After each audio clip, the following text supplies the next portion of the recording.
मध्ये सदा वास विधायकम विश्वेशम वरदम देवम साष्टांगम प्रणमाम्यहम्। नमः सभाभ्यः सभापतिभ्यश्च। આજના માં ભગવતી સેવા મંડળ આયોજિત આજના સુમધુર આ સંવાદના કાર્યક્રમમાં અને આદરણીય, પ્રશંસનીય અને વંદનીય એવા હર્ષદભાઈની સ્મૃતિમાં આજનો આ કાર્યક્રમ અને આ કાર્યક્રમમાં ઉપસ્થિત પૂજ્ય મેં વિવેકાનંદ સ્વામીજીને તો નથી જોયા, પણ ભગવામાં આ વિવેકાનંદ બાપુને જોવું એટલે મને યુવાનોના આદર્શ વિવેકાનંદજીનું સ્મરણ થાય. અને કદાચ આ રામચંદ્રભાઈ પર એમની નમ્રતા પર ઓલા રામચંદ્રજીની આપણે અનુભૂતિ કરી શકીએ.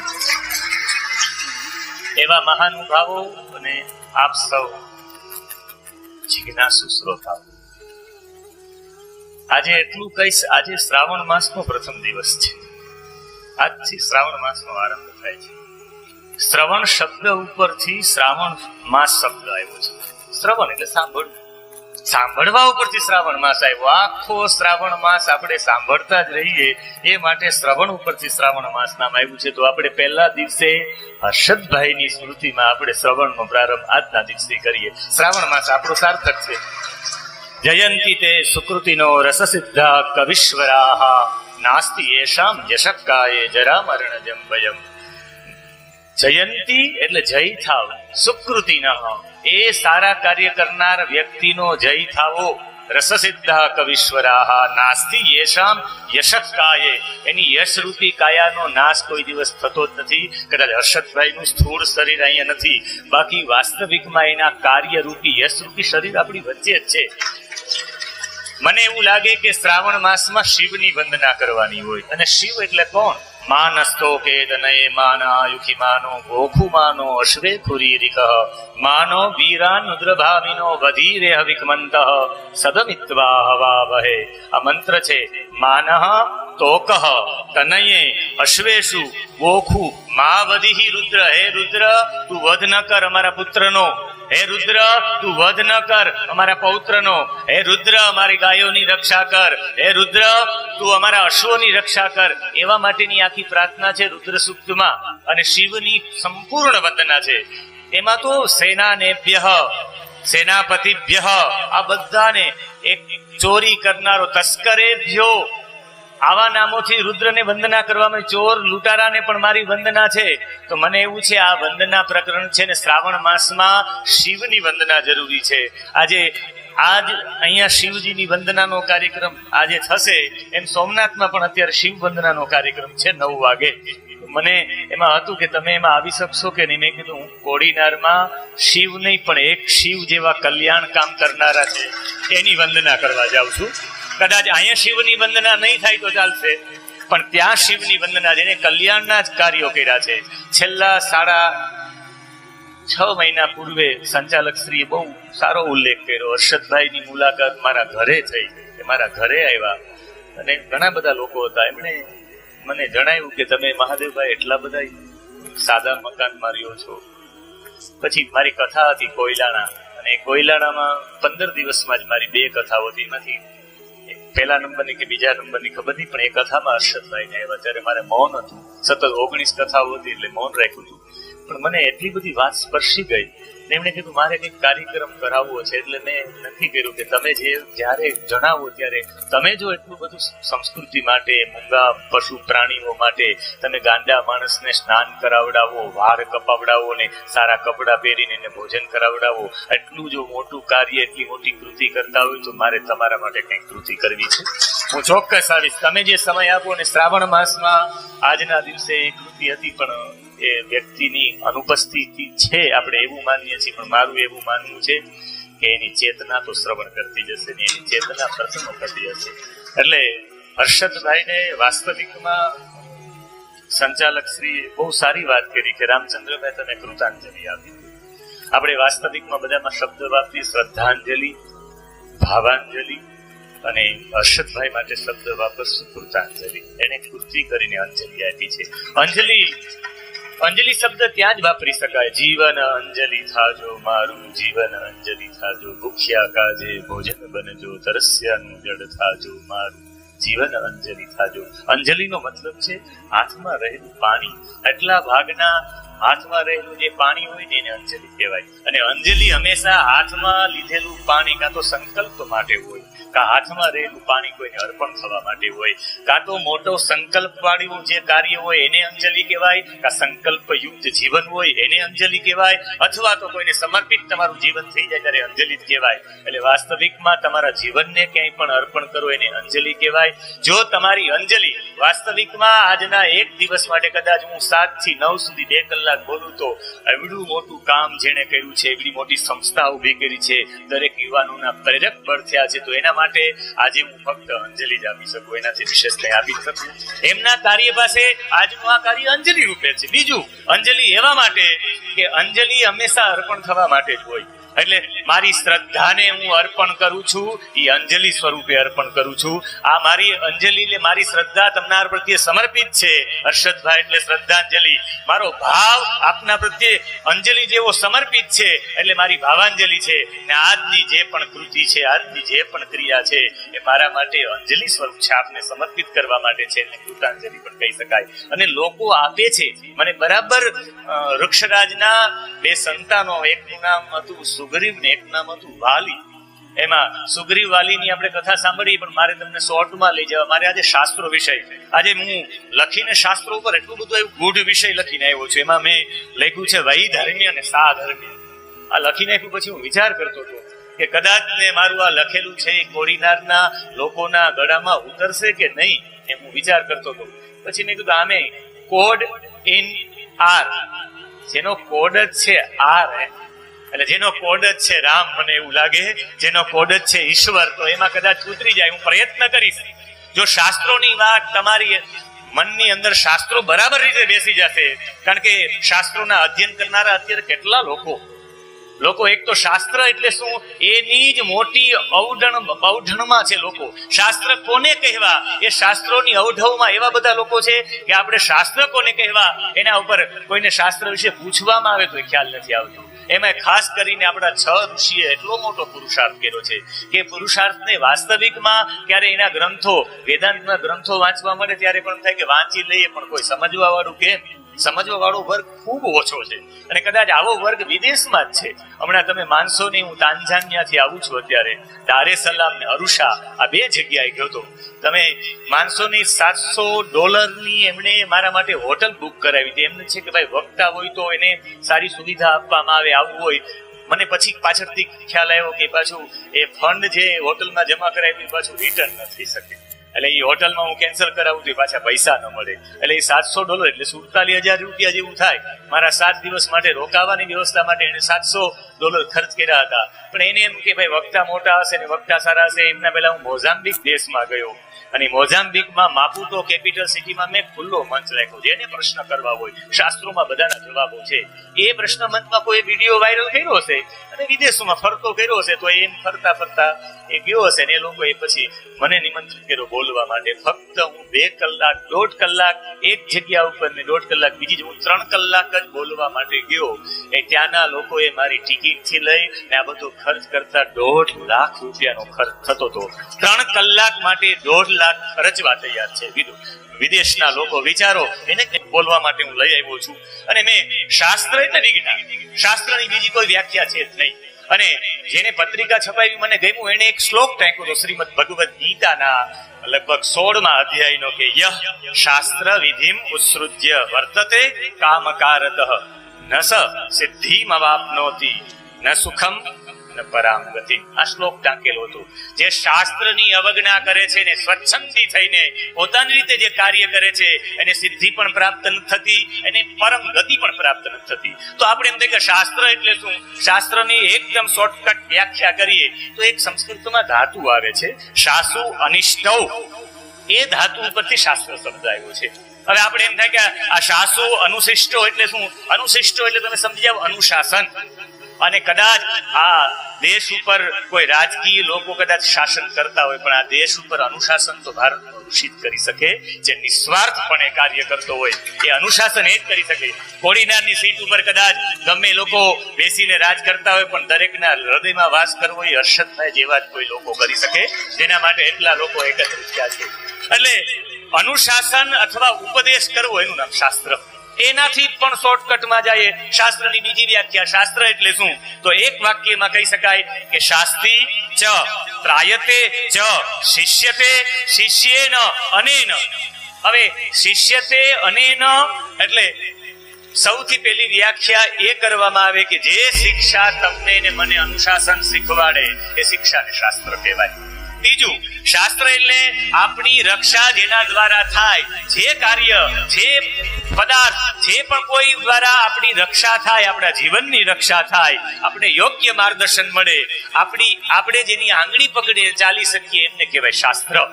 જેમાં આમ તો શાસ્ત્રની વ્યાખ્યા કરવા જઈએ તો 6 શાસ્ત્રો છે આપણા, જે આપણી ઉપર શાસન કરી શકે, આપણે માર્ગદર્શન આપી શકે, જેની આંગળી પકડીને આપણે ચાલી શકીએ એવા શાસ્ત્ર. એમાં 6 શાસ્ત્રો છે મુખ્ય. અને એ 6 શાસ્ત્રોની અંદર હું તમને વાત કરતો હતો કે 6 શાસ્ત્રોની અંદર જે 6 ઋષિઓએ શાસ્ત્રનું નિષ્પાદન કર્યું છે, પ્રતિપાદન કર્યું છે, એ પ્રતિપાદન કરનારા 6 ઋષિઓ, એમાં પહેલું શાસ્ત્ર છે ન્યાય શાસ્ત્ર છે. અને આપણે એમ થાય કે ન્યાય શાસ્ત્ર એટલે શું? બીજું વૈશેષિક છે. વૈશેષિક પછી ત્રીજું શાસ્ત્ર છે સાંખ્ય છે, ચોથું શાસ્ત્ર છે મીમાંસા છે, પાંચમું છે એ વેદાંત છે, અને છઠ્ઠું છે એ વાસ્તવિકમાં મીમાંસા છે. હવે આપણે એમ થાય કે આ શાસ્ત્રોની અંદર શું વાતો હશે? હવે મારે તમને શાસ્ત્રો સરળ રીતે સમજાવવા છે. હું અત્યારે જો તમને ન્યાય સાથેની વાત કરીશ તો ન્યાયમાં ગૌતમ ઋષિ એક જ વાક્યમાં કહે કે પદાર્થોના તત્વજ્ઞાનથી પરમાત્માની પ્રાપ્તિ થાય છે. હવે આપણે એમ થાય કે પદાર્થ એટલે શું? હવે બીજું તમે એના પછી આ છોડી દો ને વૈશેષિક શાસ્ત્ર લઈ લ્યો તો વૈશેષિક શાસ્ત્રમાં કણાદે, અને આપણે કણાદ વિશે પૂછીએ કે કણાદ કોણ હતા, તો આમાંથી બહુ ઓછા લોકો આ વાતને જાણી શકે કે કણાદ કોણ હતા. કણાદનું ગામ કયું એ પૂછે તો એ ના આવે, એની જન્મસ્થળ કયું, તો આપણા સોમનાથ વિસ્તારના કણાદ હતા, આપણું ગૌરવ કહેવાય. અને કણાદ એને એવા માટે નામ, આમ તો એનું નામ હતું બીજું, પણ એને બધા કણાદ એવા માટે કહેવા માંડી ગયા કે કણાદ જ્યારે ખેતી પૂર્ણ થાય ખેડૂત લોકોની, એ ખેતી પૂર્ણ થાય, બાજરો જુવાર જે એના દાણા પડ્યા રહ્યા હોય ને, એ પડેલા દાણા ખેતરમાંથી વીણી એક એક કણ વીણીને પોતાનું જીવન વ્યતીત કરે એને કણાદ કહેવાય. આવી રીતે જેને જીવન જીવવું, અને એ કણાદે 2 પ્રકારના સાધર્મ્ય અને વૈધર્મ્ય નામના 2 સિદ્ધાંતો આપ્યા છે. હવે એ સાધર્મ્ય અને વૈધર્મ્ય એ આપણે જીવ, બ્રહ્મ અને ચેતનની વાત છે. આ બહુ ઊંડી વાત છે, પણ એનાથી સરળ ભાષામાં આવું તો દરેક વસ્તુનું મૂલ્યાંકન તમારે જેવી રીતે કરવું એવી રીતે તમે કરી શકો.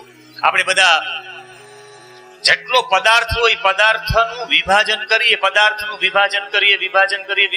અને છેલ્લે જે બચે ને એને પરમાણુ કહેવાય. આ પરમાણુ આપનારા કણા છે.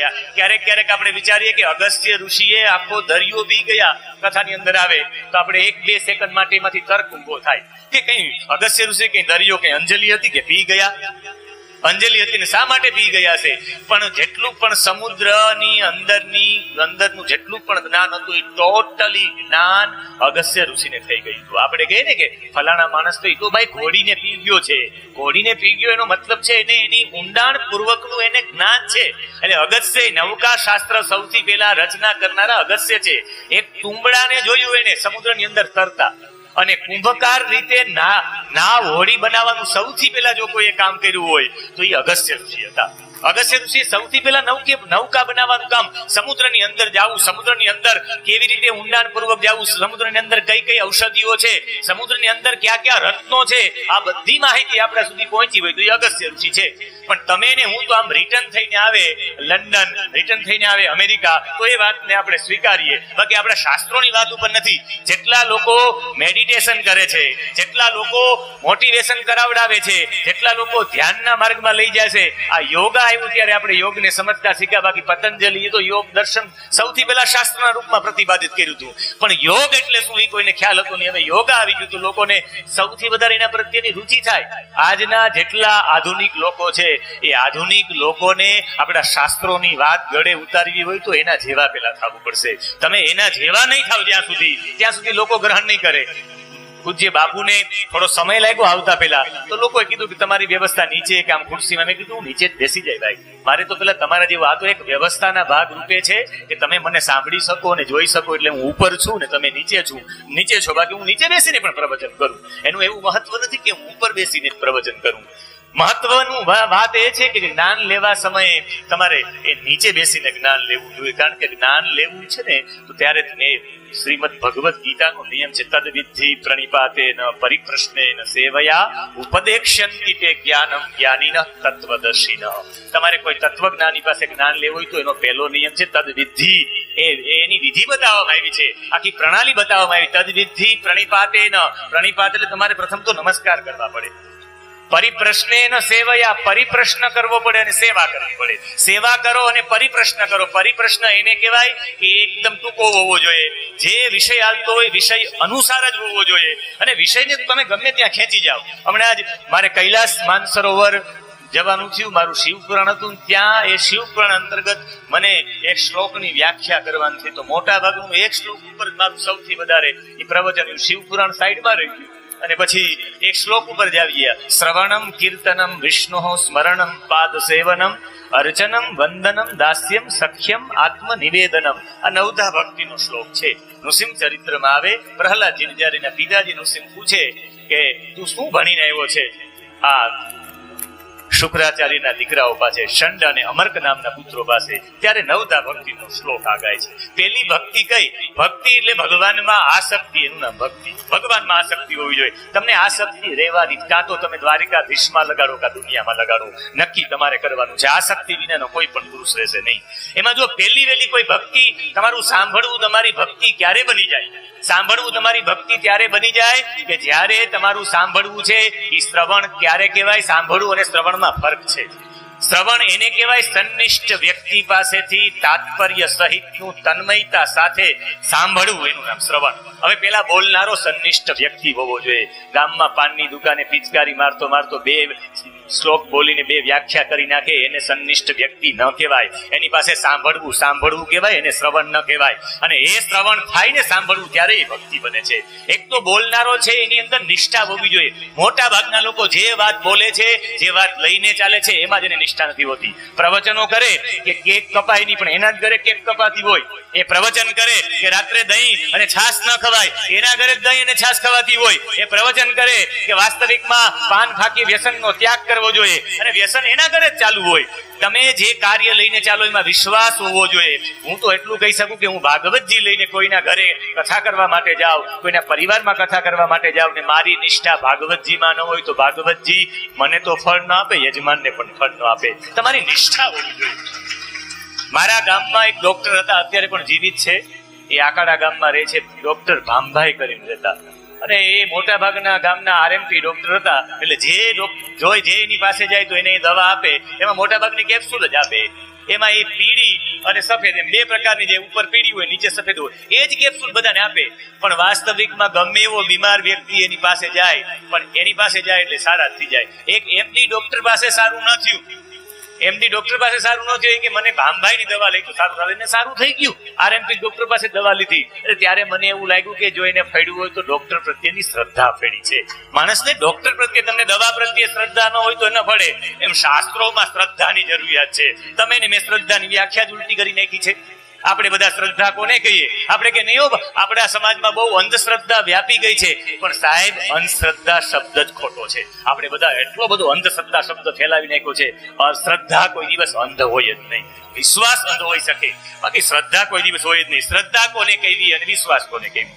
કોઈ પુસ્તકમાંથી વાંચી લેવું, કોઈ માણસની વાત સાંભળી અને તમારે સ્વીકાર કરી લેવો, એ સ્વીકાર કરી લેવો ને બીજા દ્વારા થાય એને વિશ્વાસ કહેવાય. અને પોતાની આંતરિક અનુભૂતિ છે એને શ્રદ્ધા કહેવાય. પ્રતીતિ પૂર્વકની સ્વીકૃતિ, એનું નામ શ્રદ્ધા. એક વખત તમે હોલ્ડરની અંદર આંગળી નાખો ને શોર્ટ લાગે, પ્રતીતિ થઈ જાય. પ્રતીતિ પૂર્વકની સ્વીકૃતિ, એ પ્રતીતિ કરી હોય ને પછી સ્વીકાર કરો કે આમાં શોર્ટ લાગે, આંગળી ન નખાય, આને કહેવાય શ્રદ્ધા. એ કોઈ દિવસ આંધળી હોય જ નહીં. કદાચ શ્રદ્ધા અશ્રદ્ધા હોઈ શકે, પણ શ્રદ્ધા અંધશ્રદ્ધા તો નો જ હોય. એટલે અંધશ્રદ્ધા શબ્દ જ ખોટો છે. આપણે કહેવાય કે લોકો અંધવિશ્વાસમાં ખૂબ છે. અંધશ્રદ્ધામાં એ વાત ગળે ઉતરે એવું જ નથી. કારણ કે શ્રદ્ધા આંધળી ન હોય, વિશ્વાસ આંધળો હોઈ શકે. એટલે તમે જે કાર્ય લઈને ચાલો એમાં તમને સંપૂર્ણ શ્રદ્ધા હોવી જોઈએ. મંદિરના પૂજારી, માફ કરજો કોઈ મંદિરના પૂજારી હોય, કારણ કે અમારા પૂર્વજો પણ કર્મકાંડ સાથે જોડાયેલા છે, એટલે એમાં હું પણ આવી જાઉં, એટલે દુઃખની કોઈ વાત છે નહીં. પણ મંદિરની અંદર જો હું પૂજા કરતો હોય ને હું પગાર લઈને જો પૂજા કરતો હોય તો વાસ્તવિકમાં મને અંદર બેઠેલા પરમાત્મા ઉપર શ્રદ્ધા નથી કે મારું યોગક્ષેમ ચલાવશે. અનન્ય ચિંતયંતો મામ યે જના પર્યુપાસતે તેષામ નિત્યાભિયુક્તાનામ યોગક્ષેમમ વહામ્યહમ. તમને ગીતાજીના શ્લોક ઉપર વિશ્વાસ નથી. આખી દુનિયાનું ભરણ પોષણ કરનારો છે. ક્યારેક અત્યારે આ ચોમાસું છે, વરસાદ આવી ગયો અને મને એવું લાગે કે આ વર્ષે વરસાદ પણ એટલો બધો પડ્યો, કોડીનારમાં પાણીઓ ભરાઈ ગયા છે. મને એમ છે કે કદાચ પરમાત્મા પણ હર્ષદભાઈની અનુપસ્થિતિના કારણે એ પ્રકૃતિએ પણ આંખમાંથી આંસુ પાડ્યા હશે ને કદાચ આ એટલું બધું ભરી દીધું. સારા વ્યક્તિઓની ખોટ દરેક જગ્યાએ જણાય છે. દરેક જગ્યાએ સારા વ્યક્તિની જરૂરિયાત છે. એટલે તમને એની અંદરની નિષ્ઠા હોવી જોઈએ. કદાચ મંદિરના પૂજારી આગળ મંદિર ભગવાનની એટલી સેવા પૂજા કરે એક સામાન્ય વ્યક્તિ સાથે. મને તો કાલે જ હું તાંજાનિયાથી સીધો બોમ્બે, ત્યાંથી અમદાવાદ, અમદાવાદથી જોધપુર, જોધપુરથી નાથદ્વારા, હજુ પણ નાથદ્વારામાં એક દિવસનો કાર્યક્રમ હતો. પણ મને એમ હતું કે મારે કોડીનાર પહોંચવું છે, એટલે હું રાત્રે 1 વાગે આવ્યો. હજી પણ ઘરે નથી ગયો. મારા ઘરે ઉમરેઠી હું હજી ઘરે નથી પહોંચી ગયો. સીધો અહીંયા આવી ગયો અને સીધો આવી ગયો. મેં લખી તો નાખ્યું કણાદ વિશે, મેં લખી નાખ્યું પદાર્થો વિશે, વૈશેષિક વિશે લખ્યું. પણ મેં વિચાર્યું કે વાસ્તવિકમાં વચ્ચે વચ્ચે હું તમને એવી કડવી દવા આપતો જાય. આ ઉપનિષદ અને આખું શાસ્ત્ર એટલે એકદમ કડવી દવા, પણ મારે પેલા પેડો બનાવવો પડશે. અત્યારે હું પેડો બનાવું છું. વચ્ચે એવી હું કડવી દવા મૂકી દઈશ. એ આવે તો ક્યારેક ઠળીઓ આવે તો ઠળીઓ ખાઈ જવાય, મીઠા બોર હોય તો ઠળીઓ ખાવાની વાંધો નહીં. એટલે વચ્ચે વચ્ચે ક્યારેક ઠળીઓ આપીશ. આ 2 કલાકની વચ્ચે મારે આ 6 શાસ્ત્રોની વાત કરવી છે, પણ ઠળિયાના રૂપમાં કરવી છે. કારણ કે સીધું એકદમ અત્યારે બધા પાઉંભાજી વાળા, ચાઉમીન વાળા આપણે બધા છે, એટલે શુદ્ધ ગાયનું ઘી પચે એવું નથી. એટલે મારે મિક્સ કરીને જ આપવું પડશે. એટલે અહીંયા સૌથી મોટી વાત છે કે મંદિરની હું પૂજા કરતો હોય, મને નાથદ્વારામાં એક ભાઈએ પ્રશ્ન પૂછ્યો કે મહાદેવભાઈ મંદિરે જવાની શું જરૂરિયાત છે? આસ્તિકતા મંદિરે જઈએ તો જ હોય? મેં કીધું તમે મંદિરે જઈએ તો આસ્તિકતા હોય એવું નથી. તો કે મને સમજાવો મંદિરે જવાનું કારણ શું? લોકો હમણાં શ્રાવણ મહિનો આવશે ને બધા જાતા થઈ જશે મંદિરે. મંદિરોમાં એટલી બધી ભીડ હોય. નાથદ્વારામાં તો ઠાકોરજીના ઝાંખી માટે એટલી બધી ભીડ લાગે. એટલે હું તો આવા દર્શનોથી બહુ દૂર છું. મને તો ગમે નહીં આ લાઈનમાં ઉભું રહેવું, ધક્કા મારે ને આમાં ઘણા લોકો મરી જાય. આવા દર્શન ક્યાંથી? ત્યારે મેં કીધું આ બધા દર્શન કરવા એવા માટે જાય. તમને લૌકિક સમજાવું કે અલૌકિક સમજાવું? તમને શાસ્ત્ર સંમત સમજાવું કે એકદમ કાઠિયાવાડી ભાષામાં સમજાવું? કે શાસ્ત્ર કે અમને ખબર ન પડે, કાઠિયાવાડી ભાષામાં સમજાવો. મેં જણાવ્યું કે તમારા ઘરે કોણ આવે? રામચંદ્રભાઈ છે તો રામચંદ્રભાઈ મારા ઘરે ત્યારે આવે કે રામચંદ્રભાઈ ને ત્યાં પ્રસંગ કાંઈ હોય તો મારી ઉપસ્થિતિ હોય. એમના દીકરાનો જન્મદિવસ હોય મારી ઉપસ્થિતિ હોય. એના દીકરાનો યજ્ઞોપવિત સંસ્કાર હોય મારી ઉપસ્થિતિ હોય. એના દીકરાની સગાઈ હોય મારી ઉપસ્થિતિ હોય. એના દીકરાના લગ્ન હોય મારી ઉપસ્થિતિ હોય. હું એટલી વખત વારંવાર એના ઘરે જાઉં તો રામચંદ્રભાઈ ને એકવાર તો થાય કે મહાદેવભાઈ ના ઘરે જવું પડશે.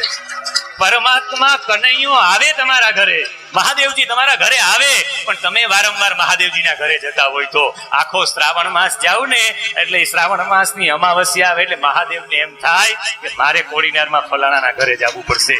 તમે વારંવાર જાવ તો આવવું પડે. જો લૌકિકમાં હોય તો અલૌકિકમાં પણ આમ હોય. વાસ્તવિકમાં બહુ ઊંડાણ પૂર્વક જોવા જઈએ તો તમે જેવો વ્યવહાર અત્યારે યત પિંડે તત બ્રહ્માંડે, આ પિંડમાં જેવી અસર થાય બ્રહ્માંડમાં થાય, બ્રહ્માંડમાં અસર થાય પિંડમાં થાય. મંદિરે જવાની આવશ્યકતા એવા માટે છે. બીજું, તમે મંદિરની પૂજા કરતા હોય, તમે એક સારા વ્યક્તિની સાથે રહેવાનો સંપર્ક કરો તો બધા લોકો તમને માન સન્માન આપવા માટે તમારી આજીવિકા એમનેમ બનવા માંડે. અમે ભાગવતજીને સાથે લઈને ચાલીએ છીએ તો અમારી આજીવિકા એમનેમ બની ગઈ. બાકી આકાશીય રોજી છે, પ્રાપ્ત થાય ન થાય. એમાં કથામાં યજમાન કદાચ ઘણા લોકો તો પેકેજ વાઇઝ હોય, પણ મારે તો બહુ મુશ્કેલ થાય. મેં આ વર્ષે 30 કથાઓ કરી. એ 30 કથાઓમાં લગભગ 12 થી 15 કથાઓ તો મેં એમનેમ સેવામાં કરી. એમનેમ સેવામાં. હા, મારી કોઈ આત્મશ્લાઘા નથી, પણ મારો કહેવાનો ભાવ છે કે તમને નિષ્ઠા હોય તો તમારી યોગક્ષેમની જવાબદારી કૃષ્ણ પરમાત્માએ લીધેલી છે કે તારું યોગક્ષેમ હું ચલાવીશ. આખી દુનિયામાં જોજો અત્યારે આ ચોમાસું છે ને, ચોમાસામાં દેડકાઓ હવે બહાર નીકળ્યા. આ ઉનાળામાં દેડકાઓ ક્યાં ગયા હતા?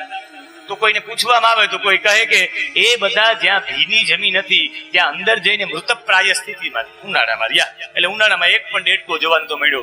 એ મૃતપ્રાય સ્થિતિમાં જે હતા એને ઓક્સિજન કોણ આપતું, એમને અંદર જલ પીવા માટે ભોજન માટે કોણ આપતું? ત્યારે એમ થાય કે એ ખબર નહીં, એને ભોજનની જરૂરિયાત ન પડે, એને પાણી પીવાની જરૂરિયાત ન પડે, એને શ્વાસની જરૂરિયાત ન પડે, ત્યારે એ પોષણ કરનારો કોણ છે? જો એ દેડકાનું પોષણ થતું હોય તો કોડીનારમાં રહેવા વાળા લોકોનું પણ પોષણ થાય. આટલી બધી શ્રદ્ધા હોવી જરૂરી છે. ત્યારે પરમાત્માને સ્વીકાર કરવું તેના એ વાસ્તવિકમાં સ્વીકાર કરવા બરાબર છે. વિદેશના તમામ લોકો હવે સ્વીકૃતિ કરવા માંડ્યા. વિચારો કે જે લોકોએ એને પછી મને દક્ષિણા આપી તાંજાનિયા પણ મેં લીધી નહીં. તમે કીધું એટલો બધો ખર્ચો કર્યો, હું 3 જ કલાક બોલ્યો છું અને અહીંયા આવીને જો આ તમારા ડોલરો લઈ જાવ ને, એમાં તો મને $1 એને આપ્યા. એ $1 આપ્યા એમાંથી એક વિચાર્યું કે $100 હું માં ભગવતી સેવા મંડળમાં આપીને જાય છે. એને ધરારથી મેં કીધું હું 3 કલાક તો એમનેમ પણ બોલું, મને એવું નથી કે કોઈ મને સન્માન કરીને બોલાવે ને આમ તો જ હું બોલું. મારે ઘરે તો એમનેમ પણ આ ભગવતી સેવા મંડળ વાળા લોકો આવ્યા ને મેં એમનેમ સત્સંગ કર્યો છે. ઘરે આવ્યા છે, બેઠા છે. સત્સંગ માટે કોઈ સ્ટેજ હોવું જરૂરી નથી. જેને કૃતિ કરવી છે, જેને કાર્ય કરવું છે, એના માટે સરકારી નોકરી કરવી કઈ જરૂરિયાત નથી. નોકરી છોડીને પણ આવી જાય છે. યોગક્ષેમમ વહામ્યહમ. મને આનંદ થયો કે રામચંદ્રભાઈ સરકારી નોકરી છોડીને આમાં કૂદી પડ્યા. ત્યારે મને એમ થયું કે મને એમ થાય કે હું એકલો જ કરું છું એમ નહીં, ઘણા લોકો છે કે જે સરકારી નોકરી છોડીને સમાજ સેવાના કામો કરે છે. આવી જયારે ઝંખના ઉત્પન્ન થાય ને ત્યારે મને એવું લાગે કે ઓલો નમસ્તે રુદ્રમન્ય વૌતોદય ખવે નમઃ બાહુભ્યામ ઉતતે નમઃ, એ પરમાત્મા ત્યારે પ્રસન્ન થાય, મહાદેવજી ત્યારે પ્રસન્ન થાય. તમે જે કાર્ય કરો એમાં તમને નિષ્ઠા હોવી જોઈએ. મંદિરના પૂજારીને મંદિરની મૂર્તિમાં નિષ્ઠા હોવી જોઈએ. ભાગવત કથાકારની ભાગવતની પોથીમાં નિષ્ઠા હોવી જોઈએ. મંદ બુદ્ધિના બાળકોની સ્કૂલ માટે જે કાર્ય કરતા હોય સ્કૂલમાં વિશ્વાસ હોવો જોઈએ. ભગવો ધારણ કરેલો છે એના ભગવામાં વિશ્વાસ હોવો જોઈએ. વૃદ્ધાશ્રમની સેવા કરવા માટેના એ વૃદ્ધાશ્રમના એટલા બધા લોકોને સાચવી તો પૈસા ક્યાંથી આવે ને જમાડવા કેમ? આમ વિચાર કરો તો કોઈ દિવસ જીવનમાં કઈ કરી જ ન શકો. તરવું હોય ને તો એકવાર તમારે દરિયામાં ડૂબવું પડે, તરવું હોય તો નદીમાં ડૂબવું પડે. વિચાર કરી રાખો કે હાથ આમ ફેરવીશ ને પગ આમ ફેરવીશ, તમે કૂદી પણ ન શકો, તરતા પણ નથી. એના માટે તો કૂદવું જ પડે. એટલે સંનિષ્ઠ વ્યક્તિ પાસે, સંનિષ્ઠ કૃષ્ણ જેવો વક્તા બોલતો હોય ને અર્જુન જેવો સાંભળતો હોય ત્યારે શ્રીમદ ભગવદ ગીતા શ્રવણ કહેવાય. ત્યારે એ અર્જુનની શ્રવણ ભક્તિ કહેવાય. બોલનારો સંનિષ્ઠ વ્યક્તિ હોવો જોઈએ. પહેલું એનું ઉદાહરણ છે. બીજું એનું ઉદાહરણ એ છે કે તાત્પર્ય સહિતનું સાંભળવાનું. એની વાત તાત્પર્ય વાળી હોવી જોઈએ. 2 મિનિટ માટે હું રાજકારણની વાત કરું, 2 મિનિટ માટે IPL મેચની વાત કરું, 2 મિનિટ માટે હું ફિલ્મ સિનેમાની વાત કરું, 2 મિનિટ માટે લૌકિક ઉદાહરણો આપું, 2 મિનિટ માટે શાસ્ત્રોની વાત કરું તો એને તાત્પર્ય ન કહેવાય. તાત્પર્ય આપણે બધા કહીએ કે આ માણસ આધ્યાત્મિક છે, આધ્યાત્મિક છે. આધ્યાત્મિકતા અને ધાર્મિકતામાં ફરક ઘણો બધો. ધાર્મિકતા કોને કહેવાય? આધ્યાત્મિકતા જ્યાં આત્મ વિષયકની ચર્ચા થતી હોય એને જ અધ્યાત્મ કહેવાય. જ્યાં આત્મ વિષયક વાત હોય. મારું એવું માનવું છે કોઈના આત્મા સુધી, કોઈના હૃદય સુધી પહોંચવું ને, કોઈની હૃદયની ભાવનાને જાણવી એને આધ્યાત્મિક કહેવાય, અને મંદિર સુધી પહોંચવું એને ધાર્મિકતા કહેવાય. મંદિર સુધી ઘણા લોકો પહોંચી શકે પણ આધ્યાત્મિક તો હૃદય સુધી પહોંચવો જોઈએ. મને એવું લાગે ભગવતી સેવા મંડળ આધ્યાત્મિક છે, લોકોના હૃદય સુધી પહોંચવું છે. સેવા કી કાર્ય સેવા ધર્મ પરમ ગહનો યોગીનામ અપી અગમ્ય. સેવા ધર્મ યોગીઓ નથી કરી શકતા. સૌથી કઠિન વાક્ય મૌનાન મૂક પ્રવચન પટુર વાર્તલો જલ્પોકો વા. તમે મૌન થઈ જાય તો બધા કે મૂંગો છે, કઈ બોલતો પણ નથી. સેવામાં તમારે તત્પર રહેવું પડે, સાંભળવા માટે કટિબદ્ધ રહેવું પડે. તાત્પર્ય સહિતનું જે અધ્યાત્મની ચર્ચા કરે, આત્મ વિષયક વાતો કરે એને જ અધ્યાત્મ કહેવાય ને. એ અધ્યાત્મ વાળો જ આધ્યાત્મિક કહેવાય. એટલે તાત્પર્ય સહિતની વાતો થતી હોય એને જ વાસ્તવિકમાં શ્રવણ કહેવાય. અને તન્મયતા સાથે સાંભળવું. સંનિષ્ઠ વ્યક્તિ પાસેથી તાત્પર્ય સહિતનું તન્મયતા સાથે સાંભળવું એનું નામ શ્રવણ કહેવાય. અત્યારે તમારી તન્મયતા હોવી જોઈએ. સંચાલક શ્રીએ બહુ સારી વાત કરી કે મોબાઈલ ચાલુ ન થવો જોઈએ. મોબાઈલની રિંગ વાગે એટલે તમારી અંદરની જે તન્મયતા છે દેખાઈ જાય, અને પાછું એ સેટિંગ થવા માટે, પાછું એ તન્મય થવા માટે ઘણો બધો સમય થઈ જાય. મોટા ભાગના લોકો તમે ક્યારેક જોજો કે તન્મય થવા માટે તમે એટલા બધા તન્મય થાવ, બાજુમાંથી પર્સ લઈ જાય ખબર ન પડે, તમારે બાજુમાં કઈ ઘટના ઘટિત થઈ ગઈ હોય તમને ખબર ન પડે. આ એની તન્મયતા છે. એટલે સંનિષ્ઠ વ્યક્તિ પાસેથી તાત્પર્ય સહિતનું તન્મયતા સાથે સાંભળવું એનું નામ શ્રવણ. ને એવું સાંભળો ને, એ સાંભળવું એ તમારી ભક્તિ બની જાય છે. આવું સાંભળવું જોઈએ. અને ઉપનિષદ એટલે ગુરુજી પાસે જઈ એની નજીક બેસી અને શ્રવણ કરવું, અધ્યયન કરવું એનું નામ જ ઉપનિષદ કહેવાય. અને આપણા શાસ્ત્રોમાં તો વિવિધ રીતે જોવા જઈએ તો શાસ્ત્રની પહેલી વાત છે આ 6 શાસ્ત્રો સિવાયના જે શાસ્ત્રો છે, શિક્ષા છે એ શાસ્ત્ર છે. તમને અનુશાસનમાં લઈ આવે, તમને માર્ગદર્શન આપે. શિક્ષાને શાસ્ત્ર કહી શકાય. તમારા જીવનમાં નીતિ છે, નીતિના કારણે તમે આગળ વધી શકો. તમારા જીવનમાં જો નીતિ ન હોય, નીતિ ઉપર તો શ્લોકો લખાના છે. ભર્તૃહરિએ નીતિ ઉપર 100 શ્લોકો લખ્યા છે. વાંચવા મળે ક્યારેક તો નીતિ શતક વાંચજો. અને નીતિ શતક વાંચો તો એમાં એક શ્લોકનો એટલો અર્થ આપ્યો છે. એમણે લખ્યું છે એમને કે મને સૌથી વધારે દુઃખ થતું મનસી સપ્ત સલ્યાની મેં, મને સૌથી વધારે કાંટાની જેમ ખૂંચતું હોય તો 7 વસ્તુ સૌથી મગજમાં વધારે ખૂંચે છે મને. શું? શશી દિવસ ધૂસરો ગલિતયો વના કામિની વિગત વારિજમ મુખમનક્ષરમ સ્વાકૃતે પ્રભુર ધન પરાયણ સતત દુર્ગત સજ્જનો નૃપાંગણગત ખલ મનસી સપ્ત શલ્યાની મેં. મને શલ્ય એટલે કાંટો, મને કાંટાની જેમ 7 વસ્તુ ચૂકે છે, મને દુખે છે. આ 7 વસ્તુ શું? પેલા શશી દિવસ ધૂસરો, શશી એટલે ચંદ્રમા, દિવસ ધૂસરો, દિવસમાં ચંદ્રમા પણ હોય, સૂર્યની સાથે સાથે ચંદ્રમા પણ હોય, પણ એકદમ ધૂંધળો હોય, તમને જોવો ન ગમે. ચંદ્રમા એટલે સાત્વિકતા. મને સૌથી આ સમાજમાં જયારે સાત્વિકતા ધૂંધળી થવા માંડે ને, એ ભર્તૃહરિ કરે મને નથી ગમતી. સાત્વિકતા તો પ્રભાવિત હોવી જોઈએ. તમારી સાત્વિકતા, કોઈ મને ઘણા લોકો કે મહાદેવભાઈ તમારું પ્રવચન છે ને આક્રમક મૂડ વાળું છે, તમે બોલો એટલે આક્રમક બોલો. મેં કીધું સાત્વિકતા હોવી જોઈએ, સાત્વિકતા કોઈને પ્રભાવિત કરવી જોઈએ એવી સાત્વિકતા હોવી જોઈએ. અમારે ભગત નહીં, અમારે ભગત સિંહની જરૂરિયાત છે. તમારા પ્રવચનોથી ભગત ઉત્પન્ન થાય. તમારા ભાઈ તો હાવ ભગત જેવા માથું ન મારે, પણ તમે માથું મારવા જો તો મારે ને, એવા ભગતની જરૂરિયાત નથી. ભગતસિંહ ઉત્પન્ન થવા જોઈએ. આવી તમારી સાત્વિકતા પ્રભાવિત હોવી જોઈએ. સાત્વિકતા એટલે ધવલતા, ધવલતા એટલે શ્વેતતા, શ્વેતતા એટલે સફેદ કલર, સફેદ કલર એટલે ચંદ્રમા, ચંદ્રમા એટલે સાત્વિકતા. એ સાત્વિકતા દિવસ ધૂસરો, દિવસના ધૂસરી એકદમ મલિન થયેલી હોય એવી સાત્વિકતા મને નથી ગમતી. એવી સાત્વિકતાની જે સાત્વિકતા હું તો કહું કે માળા જાહેરમાં કરો. બતાવો 5 લોકોને હું માળા કરું છું, એનાથી 5 લોકો માળા કરતા થઈ જાય. અને બધા કે માળાની પણ શું જરૂરિયાત છે? મન ચંગા તો કથરોટ મેં ગંગા. પણ સાહેબ ઈ મન ચંગા કરવા માટે પેલા માળા કરવી પડે. ઈ રોહિદાસે કેટલી માળાઓ કરી પૂછો ત્યારે. પણ વાસ્તવિકમાં ઊંડાણમાં જોવા જાય તો જતો યતઃ સમી હસે તતો નો અભયં કુરુ સન્નઃ કુરુ પ્રજાભ્યો ભયન્નઃ પશુભ્ય. સ્મરણ કોને કહેવાય? નવધા ભક્તિમાં એક સ્મરણ ભક્તિ છે. શ્રવણમ કીર્તનમ વિષ્ણુ સ્મરણમ પાદ સેવનમ. સ્મરણ કોને કહેવાય? રામ રામ બોલવું ચોક્કસ ઈ પહેલું પગથિયું છે. પણ એનું બીજું પગથિયું કે એનું અંતિમ પગથિયું એ છે કે સતત યતઃ સમીહસઃ તતઃ ન અભયં કુરુ. હું જ્યાં જ્યાં જાઉં છું પરમાત્મા મારી સાથે છે, આવું અનુસંધાન રાખવું ને આનું નામ કહેવાય સ્મરણ. પરમાત્મા મારી ભેગા જ છે, મારી સાથે જ છે. સતત આવું વિચારવું એટલે તમે એક શ્વાસે એક જપ કરો. સાંસો કી માલા મેં સિમરું મેં. ઈ આ છે મારા 21,000 શ્વાસોશ્વાસ છે. ઈ મારા 21,000 શ્વાસોશ્વાસ છે ઈ અજપા જપ બની જાય. પણ અજપા જપ ક્યારે બની જાય કે તમે વિચારો કે પરમાત્મા મારી સાથે છે. એક સારો આઈડલ વ્યક્તિ, એક સારો આદર્શ વ્યક્તિ, એક કોઈ પૂજનીય વ્યક્તિ, કોઈ આદરની વ્યક્તિ, કોઈ આદર્શ વ્યક્તિ, કોઈ સમાજ સેવક, ઘરનો કોઈ વડીલ વ્યક્તિ મારી સાથે હોય તો હું તંબાકુ ન ખાવ. એ વડીલ વ્યક્તિ મારી સાથે હોય, ગાળ ન બોલું. એ વડીલ વ્યક્તિ હોય, અરે ખાલી આપણી સગાઈ થઈ હોય ને આપણા શસ્ત્રા તાજા બન્યા હોય ને એની સામે ડાયા ડમરા થઈને રહીએ તો પરમાત્મા મારી સાથે છે એમને ડાયા ડમરા થઈ જાય.